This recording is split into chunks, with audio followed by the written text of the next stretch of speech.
On a intitulé en fait l'urbanisme en liberté, le premier texte qui a été écrit sur Brazza, parce que ce que je voulais, c'est un quartier qui peut évoluer avec le temps, avec les programmes qui évolueront, parce qu'on sait que la date de construction d'un quartier, le temps de construction d'un quartier est très long, et donc les programmes pourront changer, les préoccupations changent, la mobilité change, et donc on voulait avoir quelque chose qui pourrait évoluer et s'adapter, être spécifique et non pas générique par rapport à la construction d'un quartier. Et donc le système de négociation qu'on a à l'atelier, donc on se voit une fois avec les promoteurs et la mairie, nous permet de s'adapter, d'affiner chaque îlot avec l'architecte, en le redessinant, en le repensant, et en affinant aussi des programmes qui rentreraient à l'intérieur de ce quartier et qui viendraient faire corps avec la construction qui est à côté ou plus loin. Le volume capable, c'est une réponse par rapport à ce qu'on disait, l'urbanisme en liberté, parce que le volume capable, c'est un volume qui fait 5 mètres de haut,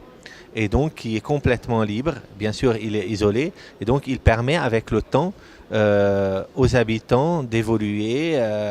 de vivre différemment, de construire une mezzanine, et donc de s'adapter, de s'approprier leur logement, et donc de mieux habiter le quartier. C'était une des façons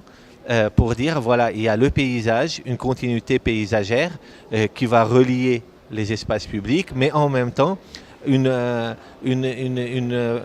liberté à l'intérieur du logement qui permet aux habitants de s'approprier leur propre logement et donc de mieux habiter et de mieux échanger avec leurs voisins et voilà. Les prochaines étapes, en ce moment, la mairie est en train de délivrer les permis. Et donc, les îlots vont se construire